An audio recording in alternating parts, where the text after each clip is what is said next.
Le lendemain, je me lève, je viens, je vois tout cassé. Ça m'a vraiment choquée. On m'a dit que c'est les jeunes du quartier qui l'ont fait. Je me suis dit, ah, il faut qu'on se lève, il faut qu'on ait nous aussi notre mot à dire.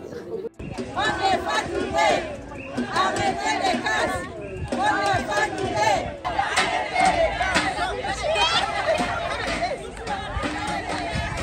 On s'est dit, bon, on va essayer de faire une marche pacifique. Peut-être que ça va déclencher le déclic. Et heureusement, hier, on touche du bois, c'était calme. Je pense qu'ils ont dû se dire, bah, là, il y a quand même les mamans dehors à cette heure-ci, c'est pas normal. Donc peut-être ça a éveillé certaines consciences. J'ai vécu plus de 20 ans dans ce quartier. Je travaille dans ce quartier-là. Il y a des mamans qui travaillent dans cette association-là. Et on ne peut pas dire que tous les parents sont des missionnaires. Ça, c'est un discours qu'on ne peut plus avoir. Les parents font ce qu'ils peuvent.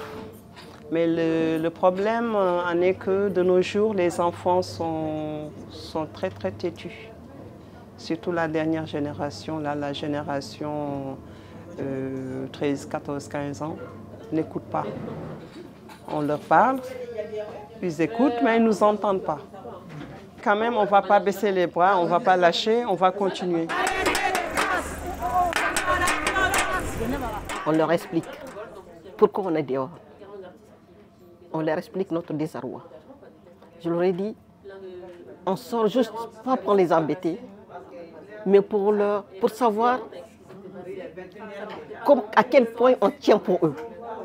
Nous les aimons. Vous avez manifesté, c'est bien de manifester. Je dis, moi aussi j'ai été une révolutionnaire, mais je ne vais pas révolutionner comme ça. Je ne mettrai pas la vie des autres habitants en danger. Ça pénalise le quartier. Sans bus, ces jours-ci, il y a des mamans qui ont marché à pied jusqu'à la gare d'Aulnay et à la gare de Villepinte pour avoir le train pour aller au travail. Si les mamans ne travaillent pas, qui va payer le loyer? Il faut qu'on mette la main dans la pâte. Il n'y a pas que l'État qui va tout régler. Nous aussi, c'est nous les parents. Donc c'est à nous aussi de faire notre contribution à notre manière. Je comprends la colère, mais je ne cautionne pas les actes de vandalisme. Les biens qu'ils ont détruits, c'est des biens qui nous servent à nous au quotidien, à nos parents. Le fait qu'il n'y ait plus de bus, ça handicape beaucoup de personnes. Plus de magasins à proximité, pareil. Je veux dire, c'est parti trop loin. Après, c'est clair que je pense qu'il y a une colère intérieure c'est la goutte de trop, on va dire. Là, comme je disais tout à l'heure, on n'a qu'à faire des espaces de dialogue avec certains jeunes et les écouter. Les écouter et de voir aussi qu'est-ce qu'ils vont nous dire.